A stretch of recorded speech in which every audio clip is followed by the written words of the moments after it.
प्रणाम। मैं हूं रमेश भट्ट। मैंने आपसे वादा किया था कि हम एक ओपन प्लेटफॉर्म अपने सारे युवा साथियों के लिए रखेंगे ताकि वो अपनी बात इस फोरम पे कह सकें, और खासकर तब जब उन्हें ये अब पूरी तरह यकीन हो गया है कि उनके साथ खिलवाड़ हुआ है, काबिल लोगों के साथ खिलवाड़ हुआ है और नाकाबिलों की एक बहुत बड़ी जमात, मैं कहूंगा, वो सिस्टम में प्रवेश कर गई है। आप सोचिए, उसका सिस्टम में प्रवेश करना ही खतरे की घंटी है, क्योंकि वो सिस्टम में अगले 30 से 35 साल रहेगी, और अगर वो सिस्टम में रही तो वो सिस्टम का क्या हाल मचा देगी, आप कल्पना कर सकते हैं। जो पैसे देके नौकरी पा रहा है, जो पावर से नौकरी पा रहा है, वो इस प्रदेश का क्या हाल करेगा, ये हम कल्पना ही कर सकते हैं।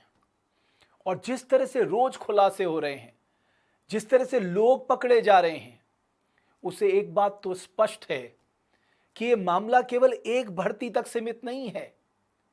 उत्तराखंड में भर्तियों में बड़े पैमाने पे घोटाले हुए हैं, इसलिए मैं कहूंगा ये भर्तियों का महाघोटाला है।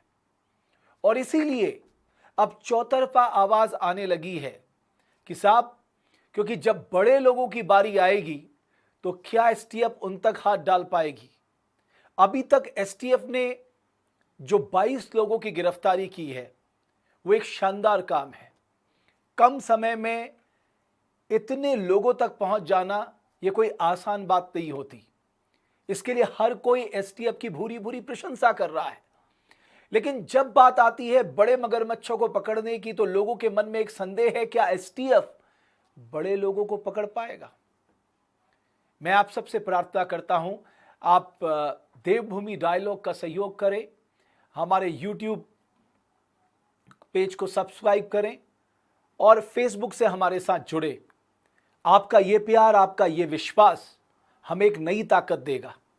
मैं अमूमन इस सब के लिए नहीं कहता, लेकिन मुझे मालूम है कि जब हम सोशल मीडिया प्लेटफॉर्म का इस्तेमाल करते हैं किसी भी बड़े मुद्दे को सामने लाने के लिए, हमारे लिए भी बहुत ज़रूरी हो जाता है कि आपका सहयोग हमें मिले, क्योंकि आप ही हमारी ताकत है। एक और जो पहले दर्शक रितेश मेहरा मेरे साथ जुड़ रहे हैं, उनका कहना है कि हाई कोर्ट के सिटिंग जज से जांच होनी चाहिए, वरना एसटीएफ दबाव में आ जाएगी। एक और मित्र हमारे हैं एसके, उनका कहना है कि साहब री एग्जाम होना चाहिए। कई साथी हमारे साथ, मैं चाहूंगा बड़े पैमाने पे आप देवभूमि डायलॉग के इस फेसबुक लाइव पे जुड़ें, और मैं चाहता हूं कि आपके सवालों का जवाब यहां पर मिले, हम आदान प्रदान करें अपनी सूचनाओं का। अभी तक अगर आप देखेंगे 22 लोगों को गिरफ्तार किया है, और आप सोचिए, एक तरफ मौरी का हाकम तो दूसरी तरफ रामनगर का मनराल, चंदन मनराल। आप सोचिए कि नौकरियों में, भर्तियों में घोटाले करके ये कहां से कहां पहुंच गए। लेकिन एक सामान्य सा सवाल हर कोई पूछ रहा है कि क्या बिना पॉलिटिकल पेट्रोनेज के, बिना पॉलिटिकल सहयोग के ये लोग यहां तक पहुंच सकते हैं? हर कोई ये पूछ रहा है। मदान सिंह बिष्ट कह रहे हैं सीबीआई जांच होनी चाहिए, सुमित गोसाई कह रहे हैं सीबीआई जांच होनी चाहिए। मैं चाहूंगा, मेहनती छात्र की परिभाषा, वे सभी छात्र मेहनती नहीं होते जो परीक्षा देने जाते हैं। नॉर्मलाइजेशन ऐसी प्रक्रिया है जिसमें ज्यादातर नंबर वाले बाहर हो गए और नीचे से छात्र ऊपर आ गए। ये नॉर्मलाइजेशन की प्रक्रिया पे चिंता करने की जरूरत है, क्योंकि ये प्रक्रिया भी हमारे लिए एक मुश्किल खड़ी कर रही है। एक युवा दिन रात मेहनत करता है। तकरीबन 8 लाख ऐसे युवा हैं इस प्रदेश के जिन्होंने पंजीकरण कार्यालय में अपना नाम दर्ज कराया है, सिर्फ इस आस से कि उनको नौकरी मिलेगी। लेकिन नौकरी मिल कहां रही है? इसीलिए मैं कहता हूं, स्पीक अप उत्तराखंड। आप जहां भी हैं, सोशल मीडिया प्लेटफॉर्म से अपनी आवाज उठाइए, अपनी ताकत का एहसास कराइए। कौमें केवल वोट देने के लिए नहीं होती हैं, कौम इसलिए भी होती है कि अगर उसके साथ गलत हो रहा है, उसके बच्चों के साथ गलत हो रहा है, आने वाले भविष्य के साथ गलत हो रहा है, तो वो कौमें अपनी आवाज उठाएं। और मैं हमेशा कहता हूं, जिंदा कौमें 5 साल तक इंतजार नहीं करती। ये आप लोगों का प्रेशर है जिसके आधार पर यह तय होगा कि ये घोटाला अपने कंक्लूजन तक पहुंचेगा। पिछले 22 वर्षों में आपने देखा होगा तमाम घोटालों की बात इस प्रदेश में आई है। किसी ने कहा 56 घोटाले, किसी ने कुछ और घोटाले। आप मुझे बताइए, इन घोटालों में कितनों का कन्विक्शन हुआ, यानी कितनों को सजा मिली? कमिटी बैठ गई, जांच हो गई, जांच के बाद क्या हुआ ये किसी को पता नहीं है। विपिन चौहान हमारे साथ जोड़ रहे हैं, सर सीबीआई जांच होनी चाहिए। रितेश मेहरा कह रहे हैं कोचिंग इंस्टीट्यूट वाले भी शामिल हैं। बिल्कुल, जहां जहां जिन राज्यों में ये घपले हुए हैं उनमें कोचिंग सेंटरों की एक बड़ी भूमिका रही है, और इसके पीछे उनका लालच है। हर कोचिंग सेंटर चाहता है कि साहब उसके यहां से पढ़ने वाले बच्चे ज्यादा से ज्यादा निकले, ताकि उसकी मार्केट में विश्वसनीयता बढ़े और उसके यहां ज्यादा एडमिशन हो। और इसके लिए वो शॉर्टकट अपनाता है। शॉर्टकट ये अपनाना है कि बड़ा पैसा देकर वो पेपर खरीदने की हैसियत रखता है। और राजस्थान में ऐसा हुआ है। वहां के नेता प्रतिपक्ष, और जिस समय यह घटनाक्रम हुआ था तब वो शिक्षा मंत्री थे, उन्होंने विधानसभा में कहा कि साहब इन माफियाओं से हमारी शिक्षा व्यवस्था को मुक्त कराइए, हमारे बेरोजगारों के साथ जो ये माफिया अन्याय कर रहे हैं उससे मुक्त कराइए। आप सोचिए, एक डिस्ट्रिक्ट मैजिस्ट्रेट के यहां कुक वो करोड़ों की संपत्ति का मालिक बन जाता है। एक बस चलाने वाला इतनी अकूत संपदा अर्जित कर लेता है। ये कैसे संभव है? Political shelter. हमारे राजनेता ऐसे लोगों को पॉलिटिकल शेल्टर देते हैं और उसी का फायदा उठाकर वो इस तरह के जो असामाजिक तत्व हैं, इस तरह के जो कुकृत्य हैं, उसको अंजाम देते हैं। आप सोचिए, जब हमारे प्रदेश में या पूरे देश में बेरोजगारी एक बहुत बड़ा मुद्दा है, बड़े पैमाने पे हमारे युवा बेरोजगार बैठे हुए हैं, उनको रोजगार कैसे मिले, इस पे चर्चा होनी चाहिए। योगेश्वर जोशी जी कह रहे हैं सीबीआई को जांच सौंपी जाए। शुभम धीमान कह रहे हैं ओनली सॉल्यूशन इज सीबीआई। तो ये अब जो मांग है सीबीआई जांच को लेकर, ये बढ़ने लगी है। हालांकि सरकार का ये कहना है, जब हम कल उनके प्रवक्ता से बात कर रहे थे, कि सरकार ओपन है, जरूरत पड़ी तो सरकार दूसरी जांचें कराने से भी नहीं चूकेगी। सरकार चाहती है कि इसका खुलासा हो। लेकिन अब तक का जो इतिहास रहा है उत्तराखंड में घोटालों का, मेरा सवाल यही है, उसमें कितनों को कन्विक्शन हुआ? कितने नेता जेल गए, कितने ब्यूरोक्रेट जेल गए, कितने बाबू जेल गए, कितने दलाल जेल गए? इस नकल माफिया के प्रकरण को भी आप देखेंगे, हमारी हीला हवाली यानी सिस्टम की हीला हवाली के चलते ऐसे ऐसे लोग हमारे युवाओं के भविष्य से खिलवाड़ करते रहे, और मैं कहूंगा हम जानबूझकर भी अनजान बने रहे। हाकम सिंह का फॉरेस्ट भर्ती घाट में नकल करवाने में नाम आना, मैंगलोर में उसके खिलाफ एफआईआर होना, बाद में वो एफआईआर से उसका नाम हट जाना, ये क्या दर्शाता है? इसी तरह से चंदन मनराल जैसे लोगों को इतनी पॉलिटिकल पेट्रोनेज कौन देता है? इनके पास इतनी अकूत संपत्ति कहां से आ जाती है? हमारा उत्तराखंडी तो 10-15 हजार की एक नौकरी करने के लिए भी उसको अपने प्रदेश से बाहर जाना पड़ता है। और ये कोई एक हाकम सिंह की कहानी नहीं है। उत्तराखंड ऐसे सैकड़ों हाकम सिंहों से भरा पड़ा है। अब सवाल यह है कि उन हाकम सिंहों के गले में हाथ कौन डालेगा?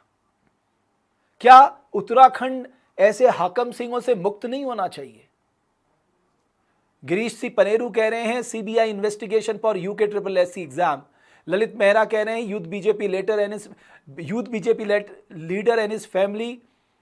देव विश्वकर्मा कह रहे हैं 2022 से इन्वेस्टिगेशन हो UPSC, Pantnagar and UK SSSC। अब तो कई एग्जाम पे नजर घूमने लग गई है। मेरे कुछ ऐसे दोस्त हैं जिन्होंने एग्जाम ईमानदारी से एग्जाम पास किया, वो कह रहे हैं अब लोग भी हमें संदिग्धता की नजरों से देखने लग गए। ये परिस्थितियां हो गई हैं। एक कैसा माहौल हमने बना दिया है।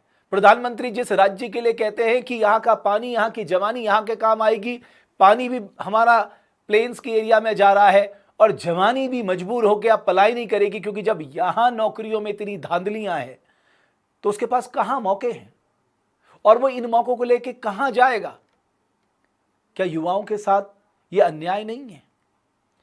कल जब मैं अपने उत्तराखंड के युवा साथियों से संवाद कर रहा था तो सबने एक बड़ा जायज प्रश्न किया कि जिन जनप्रतिनिधियों को उन्होंने चुनकर भेजा है विधानसभा में, वो आखिर आवाज क्यों नहीं उठाते? वो क्यों नहीं दबाव बनाते? वो क्यों इस मसले पे चुप बैठे हैं? वो क्या ऐसा छुपाना चाहते हैं या उनको कोई किसी बात का डर है? क्यों हमारे मंत्रिमंडल में अनेक ऐसे लोग हैं जो अभी तक कुछ नहीं बोले?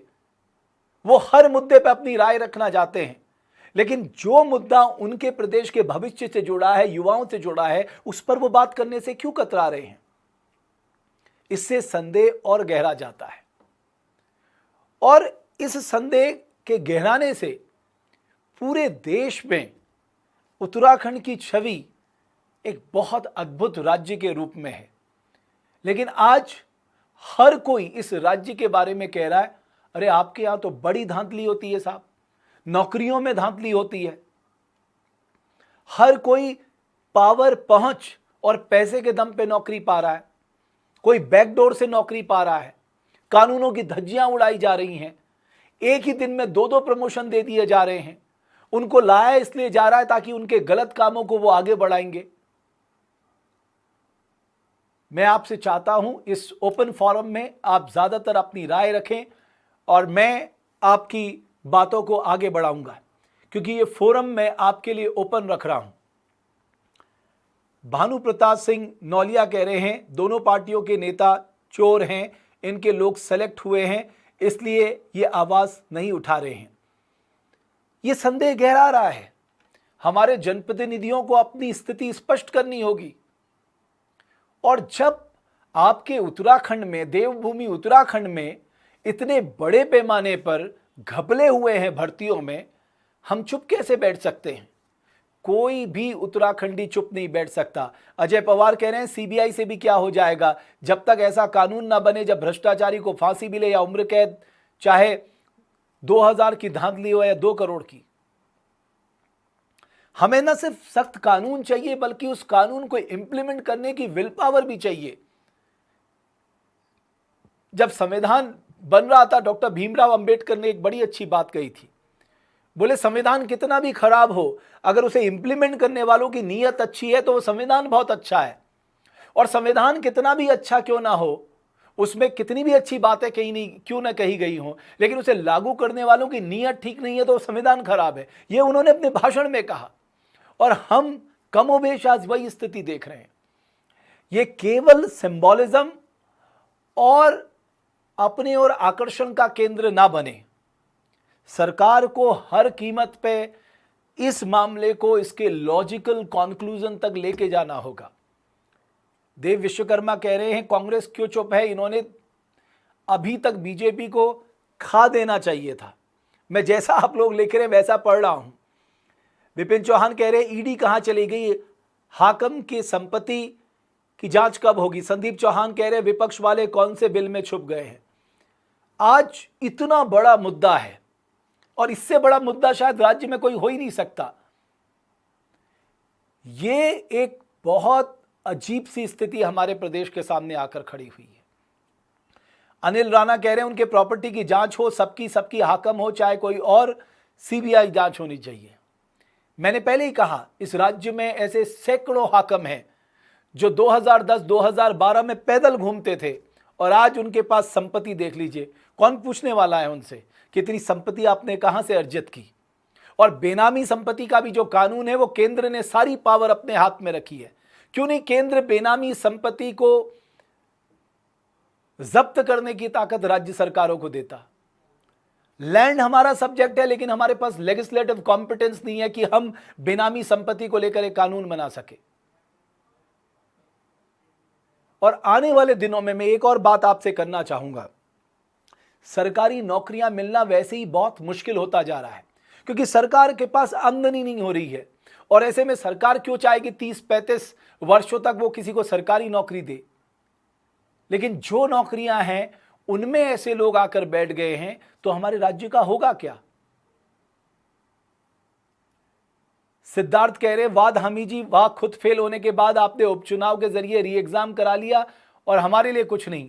भानु प्रताप सिंह नौलिया जुड़े हैं, काफी सारे लोग। मैंने जैसा कि कहा, यह आपसे जुड़ा मुद्दा है, आपको बड़े पैमाने पर जुड़ना चाहिए। मयंक जोशी कह रहे हैं जुडिशियल इंक्वायरी सीबीआई केंद्र की है और केंद्र में बीजेपी और राज्य में भी बीजेपी है। रमेश बेहरा कह रहे हैं सीबीआई जांच हो। मोनिका नेगी कह रही है सब एक ही थाली के चट्टे बट्टे हैं। आप सब इस समय जुड़ रहे हैं और मैं आपसे अनुरोध करता हूं, क्योंकि ये आपसे जुड़ा मुद्दा है, इसलिए ज्यादा तादाद में आप हमारे साथ जुड़िए। राजेश राणा कह रहे हैं सीएम साहब को सीबीआई जांच से आपत्ति क्यों है। मुझे लगता है राजेश राणा जी, हमें थोड़ा इंतजार करना चाहिए कि मुख्यमंत्री आगे क्या करने जा रहे हैं, और बहुत हद तक किसी भी कंक्लूजन में आना मुझे लगता है एक जल्दबाजी है। और इसीलिए मैंने आज स्पीक अप उत्तराखंड करके इस फोरम को ओपन रखा है। मैंने कोई गेस्ट इसलिए नहीं बुलाए क्योंकि मैं चाहता था इस फोरम पे आप और हम खुलकर बात करें। जो बच्चे मिडिल फैमिली से आए हैं, पता नहीं कैसे कैसे तैयारी करते हैं, जब पता लगता है कि पेपर लीक हो गया, कितनी नेगेटिविटी उत्पन्न होती है। मयंक जोशी, रितेश मेहरा, बुलडोजर कब चलेगा, यह भी बहुत जरूरी है। ऐसे लोगों के खिलाफ जिन्होंने अकूत संपत्ति इकट्ठी की है, बेनामी संपत्तियां इकट्ठी की है, उनके खिलाफ बुलडोजर जरूर चलना चाहिए साहब। उनकी संपत्ति, बीजेपी खुद भ्रष्ट है, ये मुझे लगता नहीं कि न्याय होगा। आशीष शाह कह रहे हैं, मनीष सिंह कह रहे हैं सीबीआई जांच ही होनी चाहिए।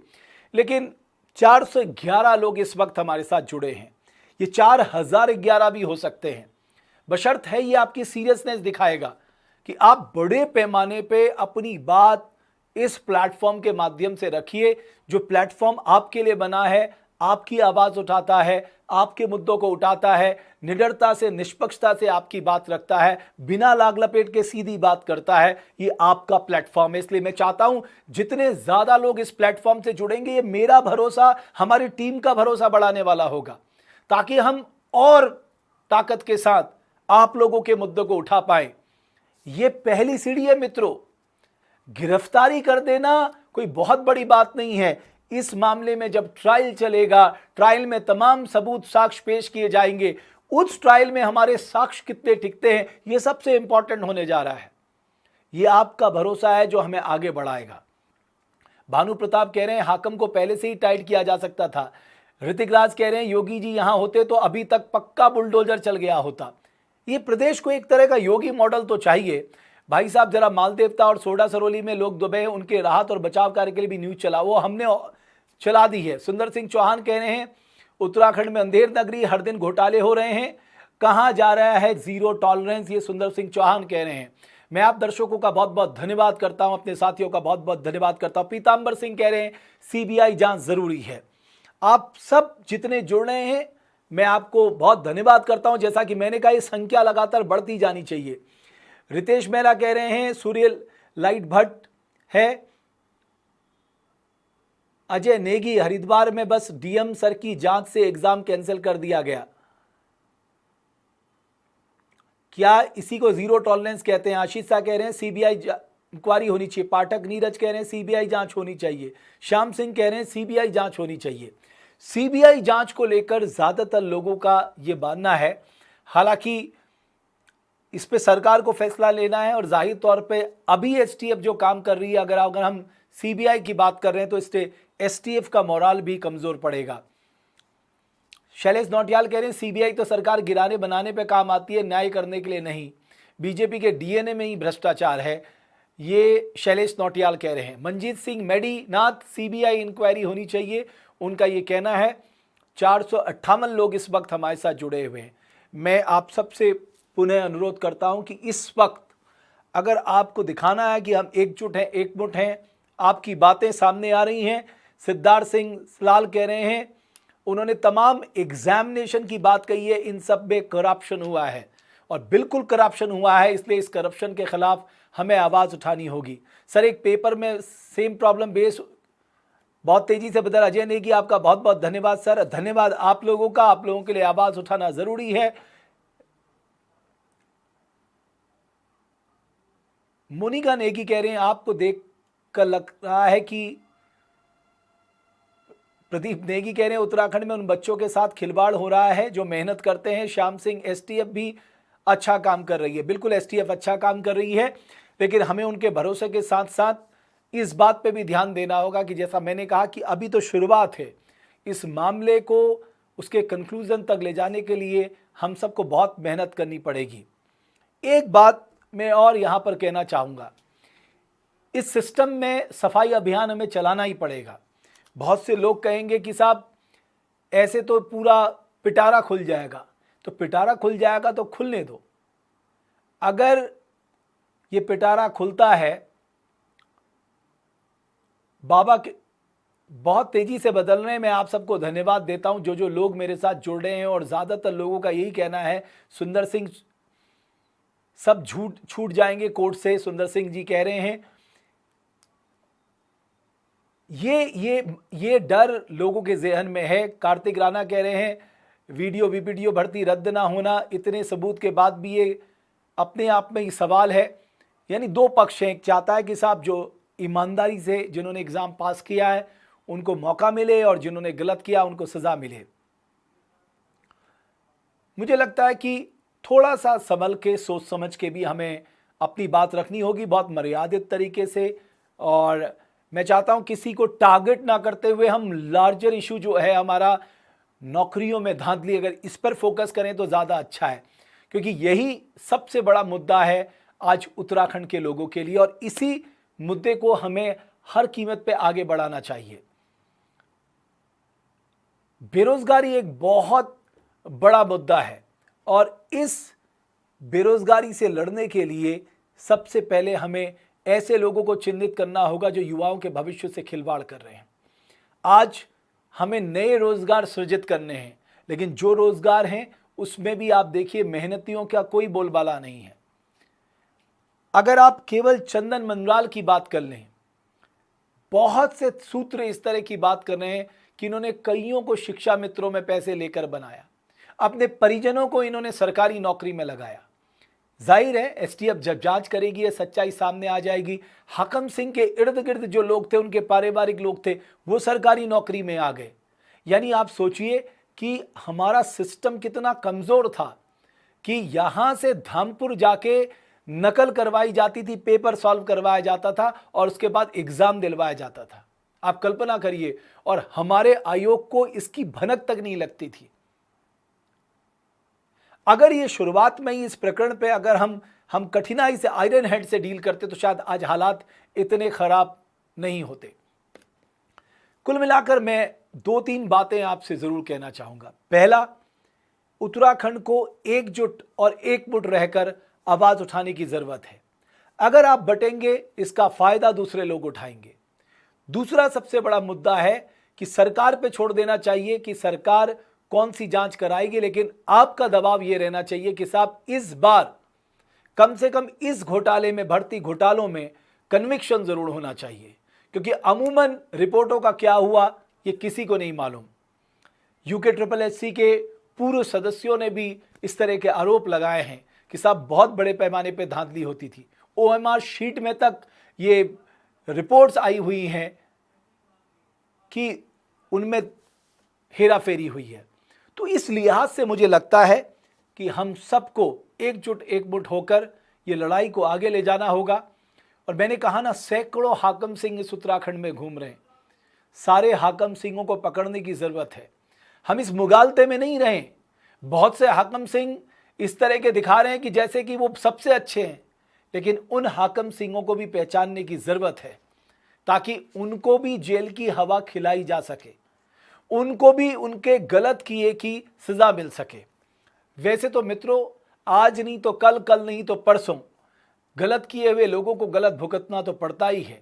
यही मानव जीवन की सबसे बड़ी गाथा है कि जो गलत काम करेगा उसे सजा जरूर मिलेगी। आज वो चाहे बहुत अच्छा लग रहा है, लोगों को लग रहा है कि इन लोगों ने अकूत संपत्ति बना ली, बहुत पैसा इकट्ठा कर लिया, लेकिन एक दिन ये भी इनके काम नहीं आने वाला जब ऊपर वाले की लाठी चलने लग जाएगी। मैं आपसे बस इतना ही अनुरोध करूंगा, ये आपका मुद्दा है, आपके भविष्य से जुड़ा मुद्दा, आपके आने वाले भविष्य के भविष्य से जुड़ा मुद्दा है। इसलिए सबको एकजुट होकर इस मुद्दे पे बात करनी होगी, इस मुद्दे को आगे बढ़ाना होगा और हमें इस लड़ाई को आगे ले जाना होगा। हम लगातार इस भर्ती घोटाले पर लगातार लगे हुए हैं, हमारी टीम लगी हुई है ताकि हम हर अपडेट आप तक पहुंचाते रहें, जनता जनार्दन की आवाज़ बनते रहें। मेरा सिर्फ आपसे ये निवेदन है, आप जितना ज़्यादा देवभूमि डायलॉग से जुड़ेंगे, हमारा मार्गदर्शन करेंगे, हम लोग एक परिवार की तरह हैं, एक परिवार की तरह हमें आगे बढ़ना है। चाहे वो हमारा एक बहुत छोटा सा स्टार्टअप है, जैसा कि मैं कहता हूँ, ये स्टार्टअप भी बड़ा यूनिक है। अगर आप देखेंगे ये स्टार्टअप क्या कहता है, ये एक तरफ उद्यमिता की बात करता है, दूसरी तरफ करप्शन फ्री उत्तराखंड की सोच रखता है। ये एक तरफ कहता है कि पहाड़ और प्लेन्स की डिस्पैरिटी समाप्त हो, तो दूसरी तरफ कहता हो कि युवाओं के रोजगार के लिए कई अवसर पैदा होने चाहिए। एक तरफ हम कहते हैं कि पहाड़ में निवेश हो, तो दूसरी तरफ हम कहते हैं कि शहरों में हमारा इंफ्रास्ट्रक्चर बढ़े। एक तरफ हम कहते हैं कि केंद्र सरकार को दोबारा से हमें जीएसटी कॉम्पनसेशन 5 साल के लिए और देना चाहिए। दूसरी तरफ हम कहते हैं कि जो पैसा हमारे पास हो उसकी एक एक पाई लोगों के कल्याण के लिए खर्च होनी चाहिए। एक तरफ हम कहते हैं कि हमारे ऊपर कितना कर्ज है, एक तरफ हम बताते हैं कि हमारे पास वो कौन से संसाधन है जिनका इस्तेमाल कर कर हम लोगों का अच्छा कर सकते हैं। हमने एक प्रयास किया, चाहे बात अर्थव्यवस्था की हो, चाहे बात युवाओं की हो, चाहे बात पहाड़ की हो, चाहे बात एंटरप्रेन्योरशिप की हो, चाहे बात इंडस्ट्री की हो, चाहे बात इकोनॉमी की हो, चाहे बात सोशल सेक्टर स्कीम्स की हो, सब में देवभूमि डायलॉग ने जितना हमसे हो सका हमने काम किया है। हमारी रिसर्च बेस्ड रिपोर्ट आप देखिए, इससे पहले किसी को पता ही नहीं था कि हमारे ऑनरेबल एमएलएज मिनिस्टर्स को क्या कुछ नहीं मिलता, क्या क्या सुविधाएं नहीं मिलती। हमने उसे दिखाने की कोशिश की। हमने ईयर वाइज आपको दिखाया कि कब हमने कितना कर्ज लिया, कितना हम ब्याज चुकाते, कितना हम प्रिंसिपल चुकाते और आने वाले सालों में हमें और कितना कर्ज लेना पड़ेगा और एक व्यक्ति पे कितना कर्ज है। देवभूमि डायलॉग ने ये रिपोर्ट दिखाई। हमने अपने संसाधनों के बारे में आपको बताया कि हमें सेंट्रल से कितना मिलता है, राज्यों की अपनी आय कितनी है, पहाड़ और प्लेन्स के बीच डिस्पैरिटी क्या है, पर कैपिटा इनकम में डिस्पैरिटी क्या है, ग्रोथ रेट में डिस्पैरिटी क्या है, हमारे सोशल सेक्टर इंडिकेटर्स क्या है, हमारा अगर हम देखेंगे maternal mortality rate, infant mortality rate, fertility rate, ये सब क्या है, इन पे हमने काम किया है। हमने जीडीपी के आंकड़े आपके सामने रखे, हमने सेक्टर वाइज जीडीपी डिस्क्राइब किया है। हमने उत्तराखंड देवभूमि डायलॉग ने बताया कि हमारा जो भविष्य है वो सर्विस सेक्टर में है। हम फोकस जरूर मैन्युफैक्चरिंग सेक्टर में कर रहे हैं, लेकिन हमारा भविष्य सर्विस सेक्टर में है। आज ही मेरे पास एक युवा साथी आए जो सोमेश्वर में एक इंटीग्रेटेड मॉडल फार्मिंग पे बात कर रहे हैं, लेकिन एक तरफ हमारे युवा खुद से एंटरप्रेन्योरशिप की आगे बढ़ रहे हैं और दूसरी तरफ हमारे युवा जो नौकरी के लिए दिन रात मेहनत करते हैं, अपने इकोनॉमिक रिसोर्सेस लगाते हैं, उनके साथ बहुत गलत हो रहा है। इसलिए मैं आपसे बस यही प्रार्थना करना चाहूँगा, अगर आपको लगता है कि देवभूमि डायलॉग किसी विषय पर आपके सामने रखे, किसी विषय को सामने लेकर आए, आप में से कोई चाहता है कि हमें देवभूमि डायलॉग को फला गेस्ट को अपने प्रोग्राम में बुलाना चाहिए, आप हमारा मार्गदर्शन कर सकते हैं। मैंने कहा ना, मेरा आपका या हमारी टीम का और आपका जो रिश्ता है वो एक परिवार का रिश्ता है। इसीलिए हमने अपने चैनल को डेडिकेटेड रखा उत्तराखंड के लिए, इसीलिए हम निष्पक्षता के साथ बात करते हैं। एक बात मैं और कहना चाहूँगा, और वो मैं अपने पत्रकारिता के अनुभव से भी कहना चाहता हूँ। मैं नफरत करता हूँ एजेंडा पत्रकारिता से और एजेंडा चलाने वालों से। मुझे लगता है कि हर पक्ष को बराबर मौका मिलना चाहिए, उन्हें अपनी बात रखने का मौका मिलना चाहिए और यही मीडिया का कर्तव्य भी है।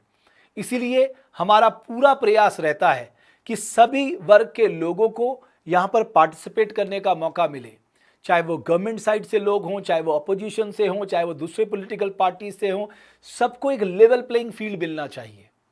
ना हम यहाँ पर सरकार के गुणगान करने के लिए हैं, ना हम यहाँ पर किसी को क्रिटिसाइज करने के लिए हैं। अगर किसी की कई पॉलिसी मैटर में हमें कोई खामी दिखती है, हम आपके सामने रखेंगे। इसलिए कुछ लोग बहुत मुगालते पाले रखते हैं कि हम किस सोच पे हैं, मैं बिल्कुल स्पष्ट कर देना चाहता हूँ। और इस भर्ती घोटाले को लेकर मैं बड़ी स्पष्टता से कहना चाहता हूँ, बड़ी ईमानदारी से कहना चाहता हूँ, देवभूमि डायलॉग अपने लाखों युवाओं के साथ दिन रात खड़ा है। हम उनकी लड़ाई बहुत तेजी से लड़ेंगे। हम उनकी आवाज़ को हरदम देश और दुनिया के सामने लेकर आएंगे। और जो प्राइम मिनिस्टर ने लाल किले की प्राचीर से कहा कि हमें निर्णायक जंग लड़नी होगी करप्शन के खिलाफ, भाई भतीजावाद के खिलाफ, वो लड़ाई में भी हम आगे बढ़ना चाहते हैं। इसलिए मैं आपसे कहता हूं, अगर कोई करप्ट एक्टिविटीज हो रही है, कोई आपसे घूस मांगता है, हमारे पास विजिलेंस डिपार्टमेंट ने एक आपको फोन नंबर दिया ही है, लेकिन आपके पास सबूत है तो आप हमें दिखाइए। मैं आपको यकीन दिलाता हूं कि हम देवभूमि डायलॉग के मंच पर ऐसे करप्शन करने वालों को एक्सपोज करेंगे। इसी भावना के साथ कि मेरा एक लगाव है अपनी देवभूमि से और मैं चाहता हूं हमारी देवभूमि नंबर 1 बने और हमें भगवान ने वो सारे आशीर्वाद दिए हैं। हमारे पास प्रकृति है जो सबसे बड़ी ताकत है, हमारे पास नेचुरल रिसोर्सेस है जो सबसे बड़ी ताकत है, हमारे पास आने वाले समय में पावर रिसोर्सेस भी हो सकते हैं, हमारे पास वाटर रिसोर्सेस भी हो सकते हैं, हमारे पास सबसे बड़ी ताकत है हमारा ह्यूमन रिसोर्स, हमारा यंग ह्यूमन रिसोर्स। उसको क्वालिफाइड करने की ज़रूरत है, स्किल करने की ज़रूरत है, और एक बार ऐसा करने में हम कामयाब हो गए तो हमें आगे बढ़ने से कोई नहीं रोक सकता। बस ज़रूरत है जो पॉलिसी मेकर्स है वो इस तरफ ध्यान दे, क्योंकि हमारे यहाँ सारा कुछ ब्यूरोक्रेटिक सिस्टम तय करता है। पॉलिटिशियंस की रोल बहुत कम होती है और मैं अपने अनुभव से कह सकता हूँ।